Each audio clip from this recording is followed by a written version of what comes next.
Hardest part about pruning a tree is making the decision, because once you do it, you can't really take it back. Had to find me a place in the shade. Apologize for the sun, it's gonna be bright, but I wanted to show you how I trim my Limelight Hydrangea tree.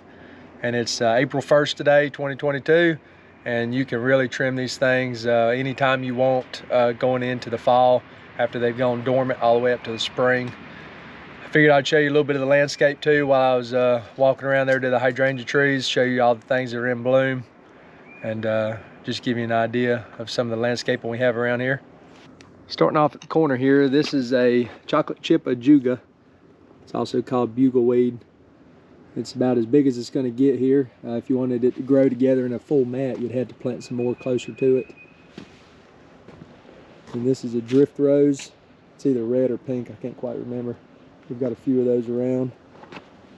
This lining the edge of the concrete here is a stone crop sedum, and it gets really bright green during the summertime. It's got this reddish tint on it, I guess, on the new growth. And then this back here is a radicans, a Gardenia. It's pretty low growing. It gets white flowers on it a couple different times throughout the year. There's another drift rose. And then these are maki yews. And this is about as tall as they get too. We planted them here just to frame the corner of the house. Most of this stuff is about full maturity. The majority of these plants have been in about 5 years maybe. This is just a variety of Encore Azalea. I believe it's autumn cheer maybe. It's got pink flowers. And it's got a little bit of a design up inside the flower. It's kind of hard to see because it's pink too. And it doesn't help that it's bright out here and the bees are just all over it. I keep honeybees out back and they love these azaleas. This is just a soft touch holly. It stays in pretty round, bald looking shape like that. We prune them once a year just to get these wild ones out. But for the most part, they're pretty compact. And this is a globosa nana. It's a type of cryptomeria, and it's probably one of my favorite bushes. And we don't prune it hardly at all, and it grows in a perfect little ball form. And there's another maki yew. You can see it's quite a little bit taller than that one over there. It seems to be doing better for whatever reason. And then along the front, it just kind of repeats what we've already seen. But what I wanted to focus on today was this Limelight Hydrangea Tree. We planted them last year, and these are beautiful. I left the old flower heads on just for winter interest, but you can really trim these things off at the end of the growing season when they go dormant, or you can do it right now. I kind of like to leave them on just because they give it kind of a little different texture during the winter time. Occasionally throughout the year I will trim these if these flower heads get really heavy on there, especially after it rains. So if you get one of these flower heads that grow out on a small limb like this, it may tend to lean it way down. It won't be quite as attractive. So what we're going to do is go through and we're going to cut off all these old flower heads, and then we're also going to cut off anything that's damaged or any of these limbs that are growing in towards the center or that are rubbing other limbs.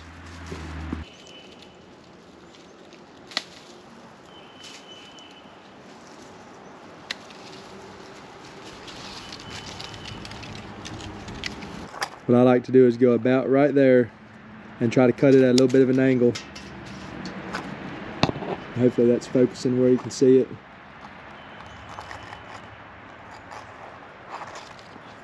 And so when that new growth comes out, it'll be on these leaf nodes here, and it'll come out, and that's where you'll get all your new growth, and nothing's going to come back from this right here. So that's why you try to cut it as close as you can to the buds, because that's just going to end up being a dead piece of wood.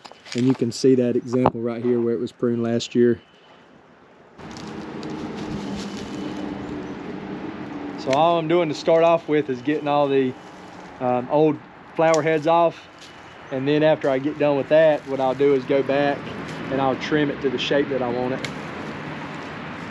So every once in a while you want to look back when you're trimming the shape, and you want to make sure it's shaping up how you want it to shape up, because once you cut it off, there's no getting it back. And you want to make sure it's even all the way around.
All right, so there's all the flower heads.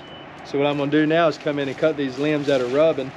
So if you got two rubbing like this, you gotta kind of choose which one you wanna keep. So basically on this one, the one on the y'all's right-hand side is gonna be bigger, and it's gonna be more chance of putting off more flowers. And this one right here already has two damaged limbs on it that are growing in towards the tree that I had to take off anyway. So I'm just gonna come down here and I'm gonna cut this one off right at the bottom. And that also kind of evens it out too. So you got a triangle of limbs coming out here, then you got a triangle of limbs coming out here. And so hopefully this one right here will strengthen up now, and that will become like a primary limb on bottom. And then I'm gonna take this one out of the center here. So you also want to think about airflow. So you got to think about the wind getting through and drying out any of the water after a rain. And you also want to think about light getting into the center, because if you can't get light into the center, then this center part's going to be open. It's not going to have a lot of leaves or foliage in it. So, and you'll want to take all these limbs out of the center, because then it'll look weird. And I'm just going to go through and take out a few that I think will make it look better. And really at this point it's more personal preference than anything. But again, you don't have to worry a whole lot about it. You're not really going to mess it up. You just want to make sure you keep the general shape. And then next thing I'm going to do, since I got all the dead material out of it and I've got all the crossing material, and I opened up the center to get light and airflow through it, now I'm just going to shape it up a little bit. So you can see this limb right here is probably 6 inches taller than all the other ones around it. So I'm just going to come down to the next leaf bud, which is right here, and I'm just going to take it off right above the next leaf bud. And I'm going to do the same with this one, because it's kind of in the same position.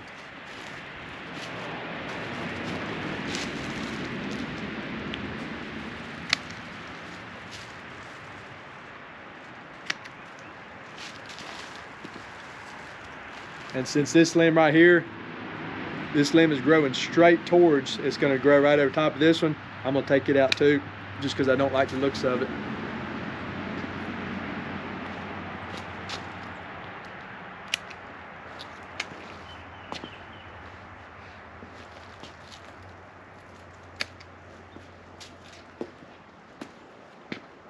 And that's all I'm going to do. So I got this one over here on the other corner of the house, and kind of frames up the porch there.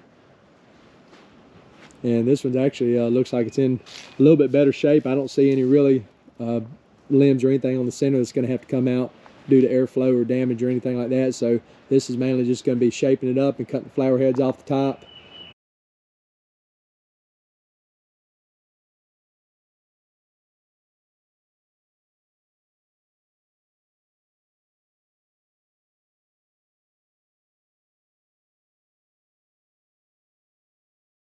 I like everything about these hydrangea trees except for one thing, and that's the fact that they're top heavy. So I'm gonna keep these staked for quite a while longer. Hopefully the trunk gets bigger on them. This is our first year with them, so we hadn't really seen a whole lot of growth. All right, there you go. In another month or so, it'll probably have blooms all over it, and you'll never know I even pruned it. Don't be scared to get out there and prune. And if you see any crazy stuff going on throughout the year, you can prune that as well. You don't have to necessarily stick to this dormant type pruning, even though this tree's not dormant anymore. Or late summer pruning. You can do late summer pruning, you just want to do very minimal. And but you can always prune kind of wild looking branches. But hopefully this helped y'all out. Appreciate y'all watching. If you got any comments, leave them down below. I'll try to answer them.